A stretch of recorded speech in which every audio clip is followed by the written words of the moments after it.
Students, आज हम करेंगे electric field near a plate. Conducting plate होती है, प्लेट में कंडक्टिंग ब्रैकेट में लिख देता हूँ, नियर अ प्लेट। और इस पर कुछ डिस्कशंस करने हैं हमें आगे बढ़ने से पहले। लेट अस सी।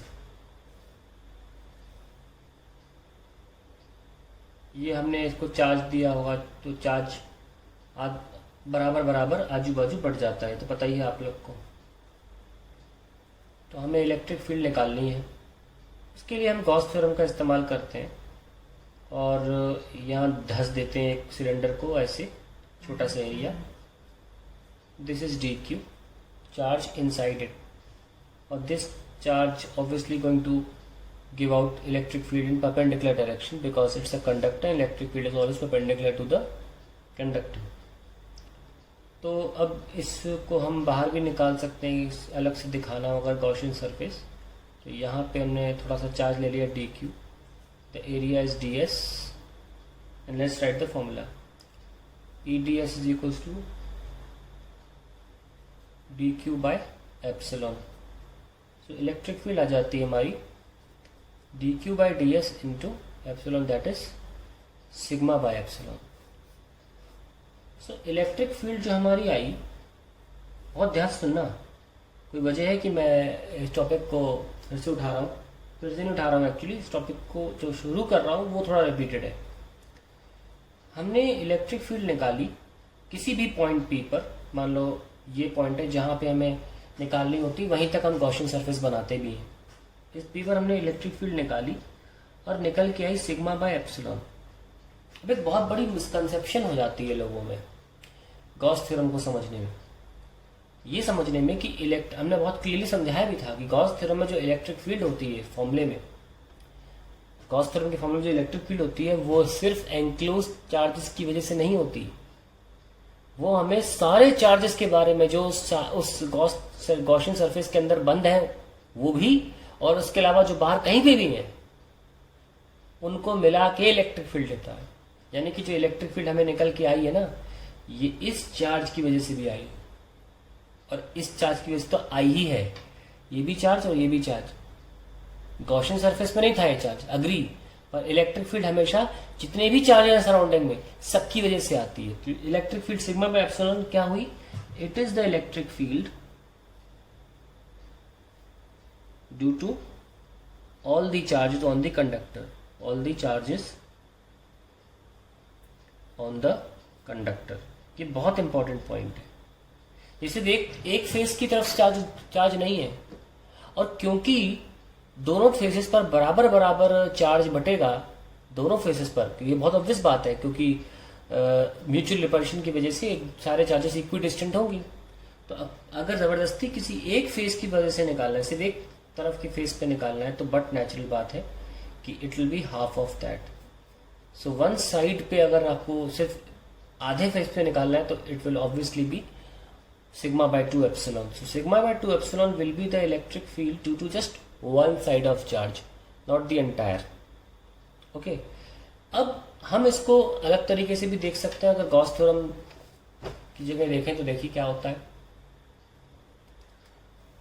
कि हमने आपको कंडक्टर दिया था और प्लस प्लस प्लस, और इलेक्ट्रिक फील्ड ब्लॉक नहीं होती है, इलेक्ट्रिक फील्ड ब्लॉक नहीं होती कभी भी, जहां भी निकालना चाहो चार्ज की वजह से आ जाएगी, बस कंडक्टर के अंदर नहीं होती है ना। तो ये पॉइंट पी है, तो आप देख सकते हैं कि इस पॉइंट पर इस चार्ज की वजह से फील्ड किधर होगी, इधर ई, इसको मैं E1 मान लेता हूँ। और क्योंकि डिस्टेंस पे तो डिपेंड नहीं करती ना, अगर हमारा इनफाइनाइट प्लेट है तो, फाइनाइट प्लेट है तो डिस्टेंस पे डिपेंड करेगा, तो इस वाले की फील्ड कम होगी, इस वाले की ज़्यादा होगी। पर क्योंकि हम ये मान के चल रहे हैं कि प्लेट इनफाइनाइट है, तो इस की वजह से भी यहाँ पे रखे क्यू नॉट को धक्का महसूस होगा। तो ये भी देखो, ये E2, तो दोनों E1 प्लस E2 ऐड हो रहे हैं इस पॉइंट पर, दोनों चार्जेस की वजह से, है ना, दोनों ऐड हो रहे हैं। और ये हमारा कितना निकल के आया था, सिग्मा बाय एप्सिलॉन, ये निकल के आया था, क्योंकि दोनों बराबर होंगे। तो 2E is equal to sigma by epsilon and electric field becomes sigma by 2 epsilon. तो हम ऐसे भी कर सकते हैं, just after finding out the result using Gauss theorem हम ऐसा भी कर सकते हैं। हालांकि मैंने कूलम्स लॉ से भी करके दिखाया था आपको कि ये एक्सप्रेशन बिना गॉस थ्योरम के भी लाया जा सकता है। तो ये एक इम्पॉर्टेंट पॉइंट है कि अगर एक ही फेज के बारे में बात करनी है तो फिर electric field sigma by 2 epsilon आएगी। एक और बात इम्पोर्टेंट है कि अगर क्या कि जैसे कि हम कैपेसिटर्स में तो बार बार देख रहे हैं कि एक ही फेज पर चार्जेस हैं, क्या लिटरली ऐसा पॉसिबल है कि आइसोलेटेड मेटल प्लेट पे कि सिर्फ एक ही फेज पे चार्ज पॉसिबल हो? ऐसा हो सकता है? लेट अस सी। देखिए यहाँ पर तो चलो आपने लिख दिया सिग्मा बाय एप्सिलॉन जो भी लिखना चाहो, लेकिन अगर कोई पॉइंट अंदर है तो इस तरीके का चार्ज कॉन्फ़िगरेशन सिंगल प्लेट पे जस्टिफाई नहीं हो पाएगा। देखिए क्यों? क्योंकि अंदर ये पॉजिटिव सिर्फ चार्ज यहाँ पर है, सिर्फ यहीं पे चार्ज है, तो इस चार्ज की वजह से इस पॉइंट पर फील्ड क्या होगी? इधर लेफ्ट में हो जाएगी ना, ई लेफ्ट में हो जाएगी। कैंसिल कौन करेगा इसे? इलेक्ट्रिक फील्ड तो कंडक्टर में जीरो होती है, तो इसे कैंसिल कौन करेगा? इसे कैंसिल कोई नहीं कर पा रहा है, इसलिए इस तरीके से कभी भी चार्ज डिस्ट्रीब्यूट नहीं होता, इसीलिए चार्ज इधर भी आ जाता है। मैंने कहा था ना, चार्ज अपने आप को डिस्ट्रीब्यूट ऐसे करेगा कंडक्टर पे कि अंदर इलेक्ट्रिक फील्ड जीरो रहे। ठीक है, तो अब चार्ज इधर आ जाता है। तो और भी क्या कॉम्बिनेशन है? एक कॉम्बिनेशन तो ये हो गया जो जस्टिफाई करता है चार्ज के कॉन्फ़िगरेशन को कि यहाँ पे थोड़ा चार्ज फैल के आ गया। अब हमारा इलेक्ट्रिक फील्ड अंदर कंडक्टर के जस्टिफाई हो रहा है कि इस सरफेस ने यहाँ भेजा, इस सरफेस ने यहाँ भेजा, और नेट फील्ड जीरो हो गई। ठीक है, और ये मत सोचिए कि ये रास्ता बंद है कोई इलेक्ट्रिक फील्ड के लिए, ऐसा नहीं होता है। रास्ता बंद नहीं है, ये जो चार्जेस हैं ये यहाँ भी इलेक्ट्रिक फील्ड पैदा कर सकते हैं। तो ये वाले चार्जेस की वजह से यहाँ ये और फर्दर यहाँ, तो finally we have twice of the electric field at the right hand side as well as in this side. So remember Gauss theorem से हमने जो इलेक्ट्रिक फील्ड का फॉर्मूला निकाला था सिग्मा बाय एप्सिलॉन, ये सारे चार्जेस जो सराउंडिंग में थे मेटल प्लेट पर या कहीं पर भी थे उन सब की वजह से। तो इलेक्ट्रिक फील्ड एक रैंडम कंडक्टर पे जो हमने निकाल के दिखाई थी आपको, कहीं पे भी किसी भी शेप के कंडक्टर पे से करके भी दिखाया था ना मैंने एक डेरिवेशन, तो उसका भी यहाँ से सिग्मा बाय एप्सिलॉन आया था। ये भी इलेक्ट्रिक फील्ड कंडक्टर पे जितने भी चार्जेस हैं उनकी वजह से बाहर यहाँ वहाँ हर जगह प्लस माइनस सब कुछ मिला के सारे चार्जेस मिलाकर जो होते इलेक्ट्रिक फील्ड हो सकती है वो ये है।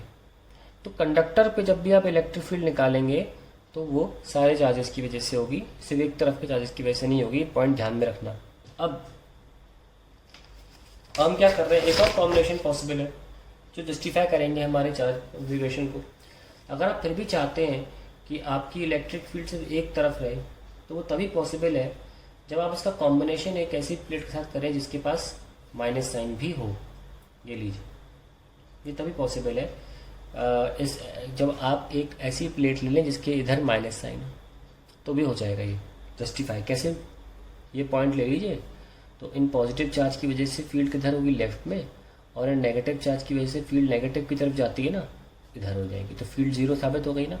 तो ये भी एक अच्छा कॉम्बिनेशन है और यही कैपेसिटर भी बनाता है। ठीक है, अब अगर किसी भी, अब हमको पता तो है कि अगर एक ही सरफेस की बात करें, सिर्फ एक ही तरफ की बात करें तो वो आधी हो जाती है फील्ड, है ना। तो अगर किसी मिडिल पॉइंट की बात करें यहाँ पे कहीं, तो इसकी वजह से फील्ड जो होगी वो ई होगी, और इसकी वजह से भी जो फील्ड होगी वो प्लस ई होगी, है ना, डबल। तो एक तरफ की फील्ड प्लस कितनी होती है? Sigma by 2 epsilon. अभी बताया ना, सिर्फ एक तरफ का देखेंगे तो आधा ही आएगा, plus sigma by 2 epsilon, and hence we get 2 sigma by 2 epsilon, and we get sigma by epsilon. So that is how you prove electric field between capacitor, या electric field between plus and minus sign of plates, ऐसे भी बोल सकते हैं, capacitor word ना use करना हो तो that is how you prove it. अब देखिए मैं गॉस थ्योरम से प्रूव करता हूँ इसको भी गॉस थ्योरम से प्रूव किया जा सकता है। हमें बीच में कहीं चाहिए ना फील्ड, वो कैसे होता है?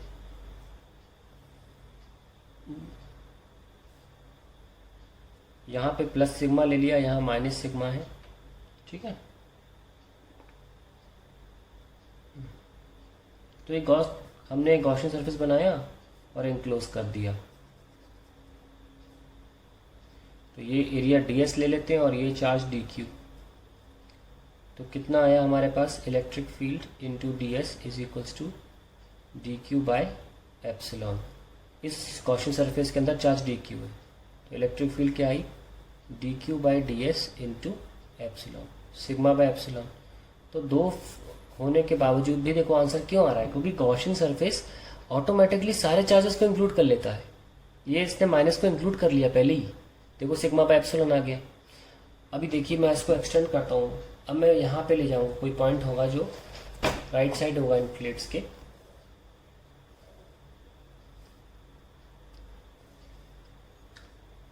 ये लीजिए, मान लीजिए यहाँ पॉइंट है, तो मैं क्या करूँगा, गॉसियन सरफेस को एक्सटेंड कर लूँगा। ये एक्सटेंड कर लिया मैंने, कर लिया एक्सटेंड। तो यहाँ पर तो चार्ज कितना है, आइए देखते हैं। यहाँ पर ये भी तो चार्ज होगा फिर, भले यहाँ नहीं है सर, आउटर सरफेस पे नहीं है भाई, चार्ज है। तो ये हो जाएगा सिग्मा डी एस, और यहाँ आ जाएगा माइनस का सिग्मा डी एस, है ना। तो electric field into D S is equals to, total charge कितना है, sigma D S minus sigma D S divided by epsilon. लो जीरो आ गया। तो इलेक्ट्रिक फील्ड इस पॉइंट पे जहाँ तक आपको निकालना था जीरो आ गई। तो आपको ये तो पता होना चाहिए कि अगर हम प्लस और माइनस का जोड़ा ले रहे हैं तो बाहर फील्ड जो होती है सिर्फ अंदर फील्ड होती है ना, और बाहर जो होती है फील्ड जीरो होती है। तो हम इसे गॉस थ्योरम से भी इसे प्रूव कर सकते हैं। तो रिमेंबर दैट कि this is how you do it for electric field between the plates and you add for both the plates. जब भी प्लेट्स अलग अलग हैं, देखो अलग अलग हैं तो दोनों की इलेक्ट्रिक फील्ड जोड़ी जानी चाहिए। यहाँ पे हमें गॉस थ्योरम में ये चीज़ दिखती नहीं है कि दोनों की इलेक्ट्रिक फील्ड जुड़ रही है, जुड़ के आ रही दोनों की इलेक्ट्रिक फील्ड, ठीक है ना। तो ध्यान रखें, जब भी एक प्लेट अपने पास उसका चार्ज है, इस प्लेट के पास अपना चार्ज है, तो दोनों की फील्ड जुड़ेगी और फिर हमारी टोटल फील्ड आएगी। तब जोड़े कर लें, उसे बोलते हैं सुपरपोजिशन प्रिंसिपल। एक्चुअली दो वेक्टर्स को जोड़ा जाता है, इसकी वजह से फील्ड E1 और इसकी वजह से फील्ड E2, वो दोनों को जोड़ा जाएगा तब जाके बीच में फील्ड आएगी E1 प्लस E2, ठीक है। So that is how you find out the electric field between two conductors. अब जैसे कि मैं आपको क्वेश्चन करते हैं सॉल्व।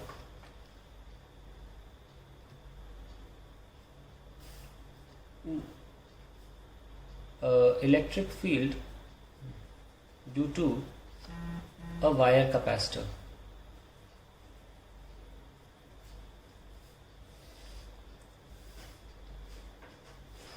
आप समझ जाएंगे मेरी सोल्यूशन को देखकर। मैंने क्वेश्चन कल दिया था and I wanted students to solve something a bit. However, everyone got the wrong answer, and I did not expect everyone to get the right answer also.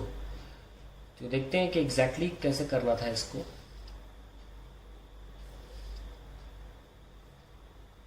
हमारे पास एक बहुत लेंदी, बहुत लॉन्ग वायर होना चाहिए, और जो रेडियस है इसका, ये एक्सिस है वायर का, है ना, और दूसरा हमारा वायर ये है।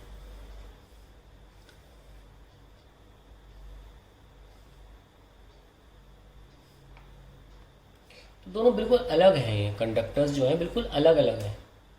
जब अलग अलग होते हैं तो दोनों की इलेक्ट्रिक फील्ड ऐड की जाती है, ठीक है।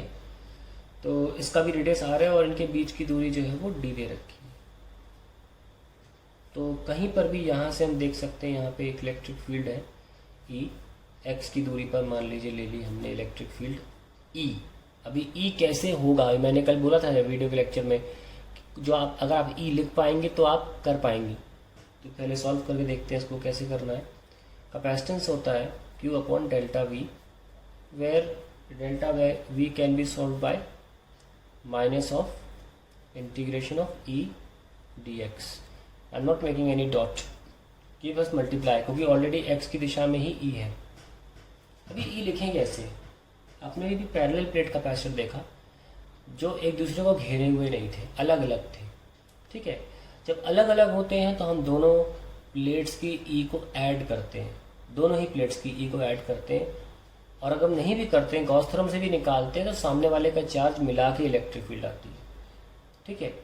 तो दोनों ही इलेक्ट्रिक फील्ड्स को ऐड करने के बाद जो E आएगा वो हमारा E होगा। हमारा जो ई लिखा जाएगा वो कैसे लिखा जाएगा, ध्यान से देखिए। एक तो वायर 1 की वजह से, ये 1 है ये 2 है, वायर 1 की वजह से, ठीक है, और दूसरा वायर 2 की वजह से।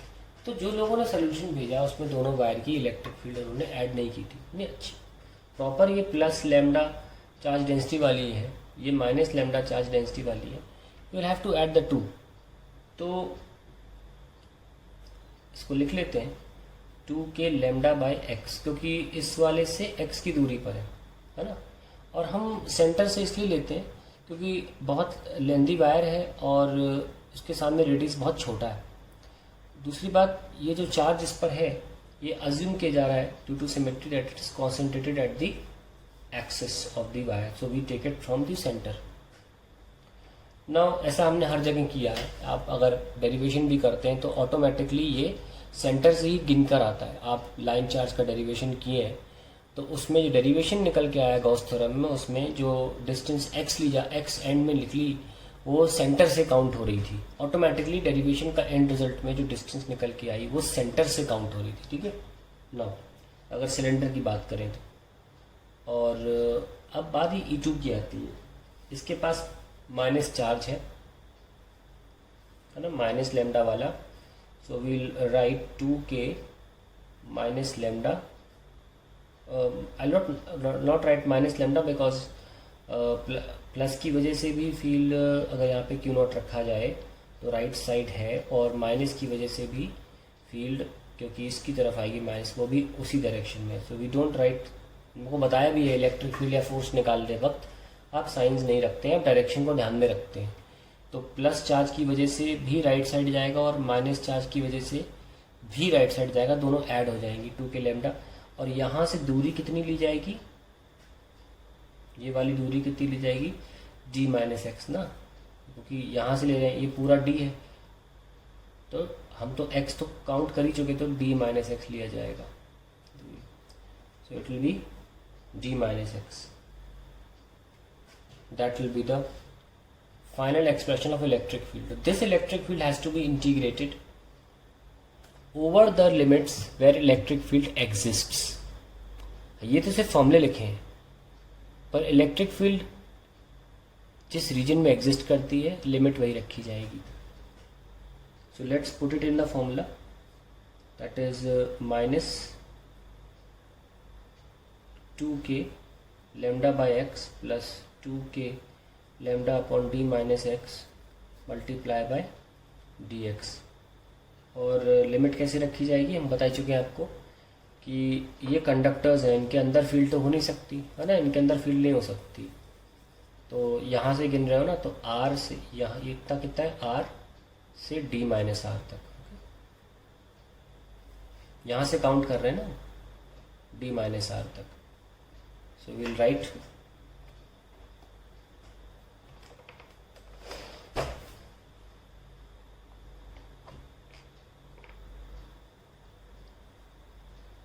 delta v is equals to minus 2k lambda by x plus 2k lambda by d minus x और मल्टीप्लाई बाय dx, ठीक है, r से d माइनस आर। मैं फिर से बता दूं कि लिमिट कैसे रखी जा रही है। ये कितना डिस्टेंस है पूरा यहाँ तक d, ओके, और लिमिट कहाँ से रखी जा रही है, r से d माइनस आर तक, यहाँ तक। ये डिस्टेंस कितना है सेंटर से, d माइनस आर है कि नहीं, क्योंकि ये कितना था पूरा d है, तो d माइनस आर ये हुआ ना। हम कहाँ से गिन रहे हैं, ध्यान रखना, इस एक्सिस से गिन रहे हैं, इसको 0 0 मान लीजिए। तो ये कितना है, ये d है यहाँ से लेकर यहाँ तक, तो सरफेस तक कितना है d माइनस आर, ठीक है। तो क्या हुआ, r से मतलब यहाँ से लेकर यहाँ तक, that is Y d minus R is there. मैं डायग्राम बना के दोबारा दिखा देता हूँ मैं क्या कह रहा हूँ। हमें इस सरफेस से इस सरफेस तक ही हक है इंटीग्रेट करने का, क्योंकि इलेक्ट्रिक फील्ड सिर्फ यही है। तो ये यहाँ से काउंट हो रहा है ना, ये वाला सरफेस किस डिस्टेंस पर है इस एक्सिस से, r की डिस्टेंस पर, और ये वाला सरफेस यहाँ से देखेंगे तो d माइनस आर की दूरी पर, क्योंकि हमने इतना पूरा d लिया था, ठीक है। तो गिनती कहाँ से हो रही है? इस एक्सिस से। That is how we get the expression.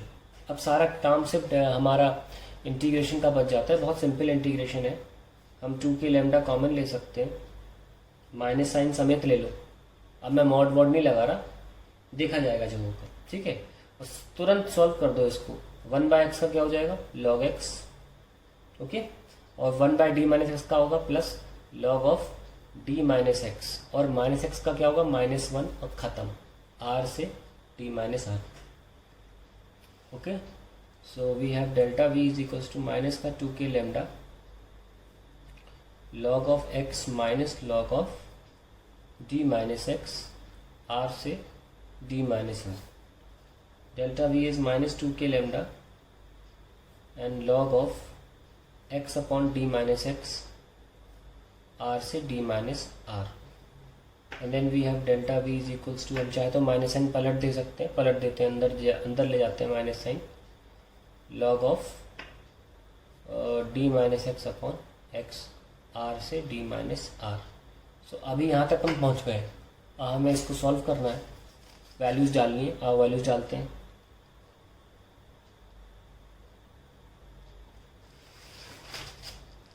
Delta v is equals to 2k lambda log of d minus X upon X, r से d माइनस r। अब पुट करते हैं वैल्यूज़। चलिए d माइनस, पहले अपर लिमिट पुट कर लें, d minus r x में d minus r। बंद करें, बंद कर दिया, ध्यान से देखना। अब बारी लोअर लिमिट की, माइनस log ऑफ, अब लोअर लिमिट की x की जगह पर r, ठीक है, डिवाइडेड बाय x की जगह r, ये लीजिए। अब बंद हुआ bracket. So we have 2k lambda log of dd cancel, क्या बच रहा है? Minus minus plus r upon d minus r, minus log of d minus r upon r, ये लीजिए। चलिए अब इसको हम पलट देते हैं। log ऑफ कितना आ रहा है? r upon d minus r, minus में डिवाइड कर देते हैं ना, upon d minus r upon r, ठीक है। हमें पता होना चाहिए लॉग की प्रॉपर्टी क्या थी। लॉग की property log of a minus log of b is log of a by b। तो यहाँ पे ये a का रोल प्ले कर रहा था या b का? तो एक देखो, a क्या है? r upon d minus r, ये लीजिए। और b कौन है? d minus r upon r, ये लीजिए, ठीक है। सो आ गया 2k लैम्डा log ऑफ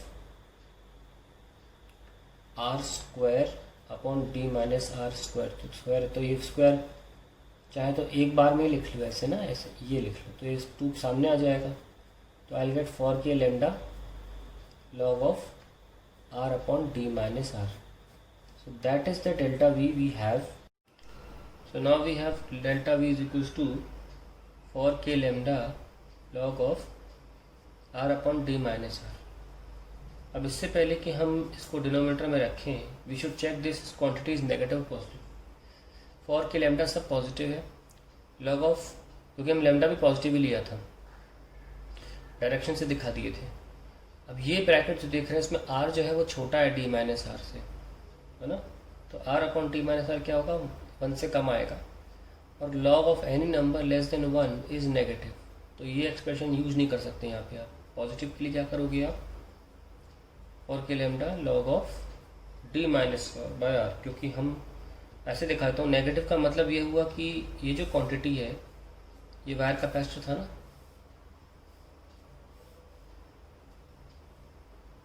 ऐसे ही माइनस साइन नहीं ले आया हूँ मैं कहीं से भी उठा के। ये था, ये डिफरेंस हमारी 1 और 2 है ना। तो हमें हायर पोटेंशियल मिली है और ये लोअर पोटेंशियल है, तो ये अपना पॉजिटिव आनी चाहिए। पर हम सॉल्व करते में v2 माइनस v1 निकाल दिए हैं, क्योंकि नेगेटिव आ रहा है। नेगेटिव तभी आ सकता है जब आप दिस निकाल दी हूँ, तो ये आ जाएगा four K lambda log of R by D minus R. तो ऐसी माइनस साइन नहीं आ गया है, अपनी मर्जी से माइनस साइन नहीं आया, हमने इसको पलट दिया v1 माइनस v2। तो एक तरह से यहाँ माइनस साइन से मल्टीप्लाई किया तो यहाँ भी किया होगा, four K lambda log of D minus R upon R. ठीक है, तो ये हमारा एक्सप्रेशन आ गया। और अब इसको हम कैपेसिटर के नीचे लिख सकते हैं, लिखें capacitance is equal to Q upon four K lambda log of D minus R upon R. इसको हम लिखेंगे lambda L upon four K lambda log of D minus R upon R. Lambda L upon 4 into 1/4 pi epsilon lambda log of D minus R upon R. तो आप 4 से 4 cancel करिए, lambda से lambda cancel करिए, और आपको expression आ जाएगा pi epsilon L upon log of D minus R upon R. आप चाहें तो कैपेसिटेंस पर यूनिट लेंथ भी निकाल सकते हैं, फिर ऐसे ही निकाला जाता है, वो लेंथ बहुत ज़्यादा होती है। तो इन सब फॉर्मूलेस का लॉजिक होता है कि पर यूनिट लेंथ कैपेसिटेंस निकाली जाए, D minus R upon R. Now since D is very greater than R, तो we can subtract instead of D minus we can neglect it also. थोड़ा सा और फॉर्मूला अच्छा हो जाएगा, log of D by R. This is normally used in cases of numericals, जल्दी answer लाने से ज़्यादा फर्क नहीं आएगा। तो कैपेसिटेंस पर यूनिट लेंथ फैरेड पर मीटर इसका आंसर होगा, that is the capacitance for you right. ये सब एग्जाम में नहीं आते हैं, ये सब ट्यूटोरियल्स होते हैं। क्यों कराया मैंने आपको?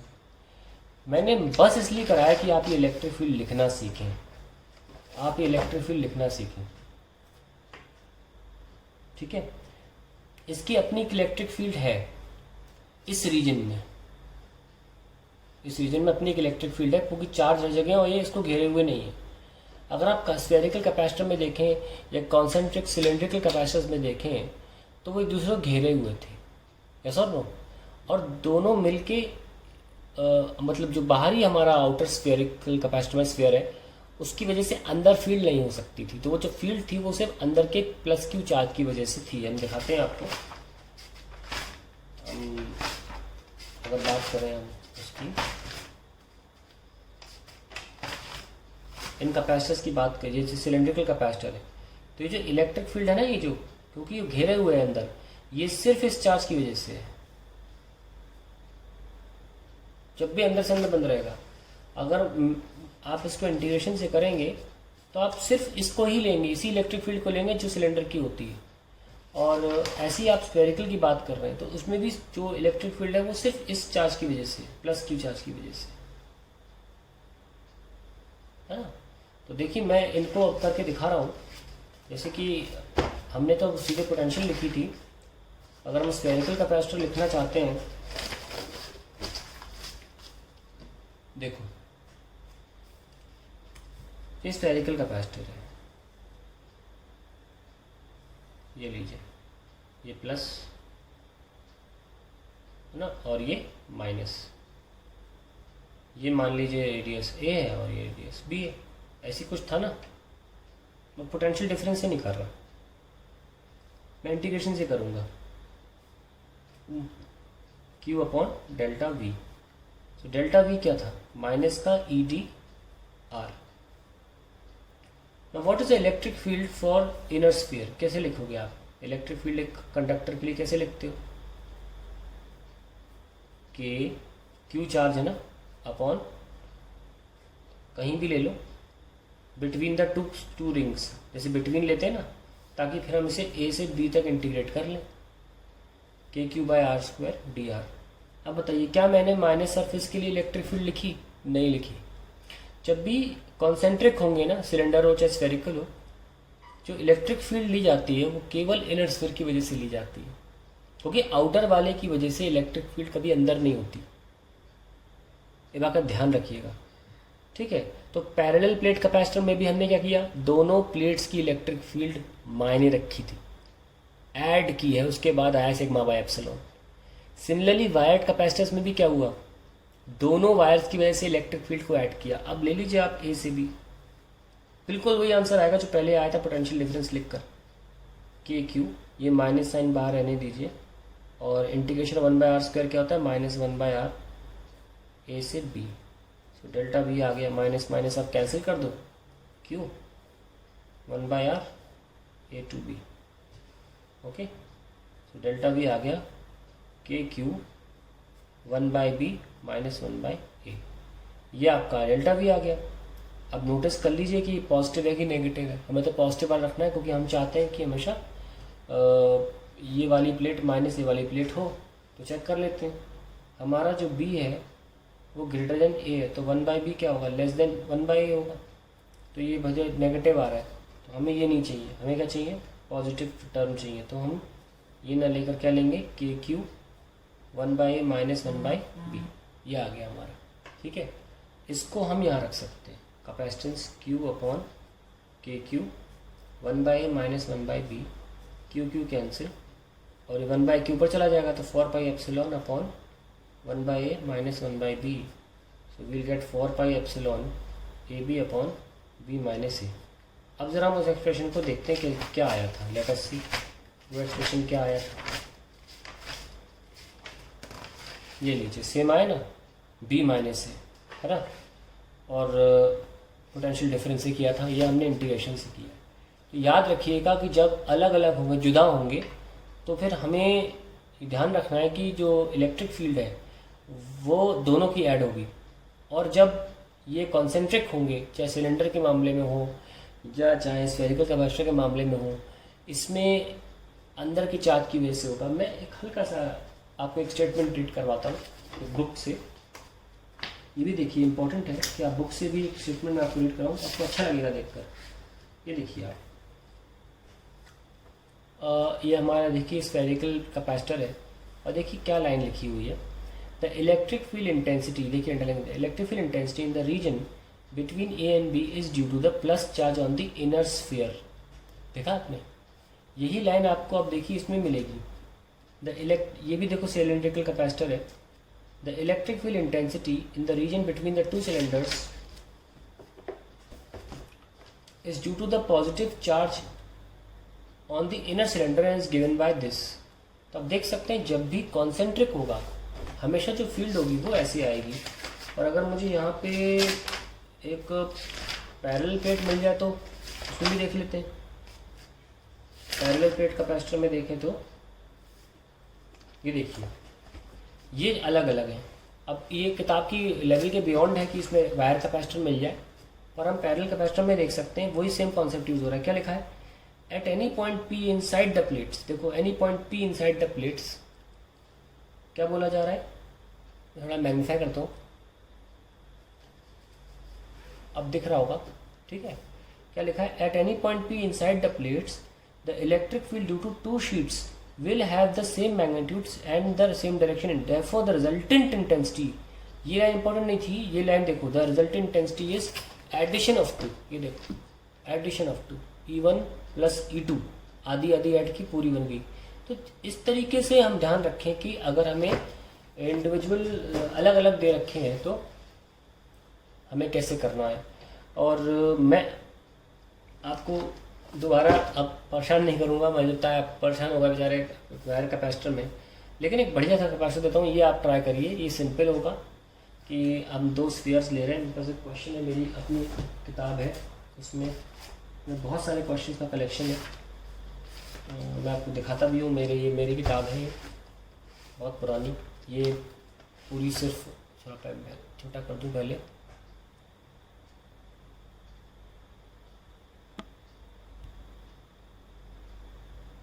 एक सेकंड,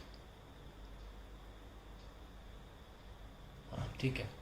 तो इसमें सिर्फ इलेक्ट्रोस्टैट्स है। ठीक है, तो अब देखिए इसमें क्वेश्चन है, मैं दिखाता हूँ आपको। देखो, capacitance of a sphere capacitor, तो इसमें मैं आपको अब देने वाला हूँ ये question, capacitance of a sphere capacitor. इसमें देखो अलग अलग है, इसमें अलग अलग है।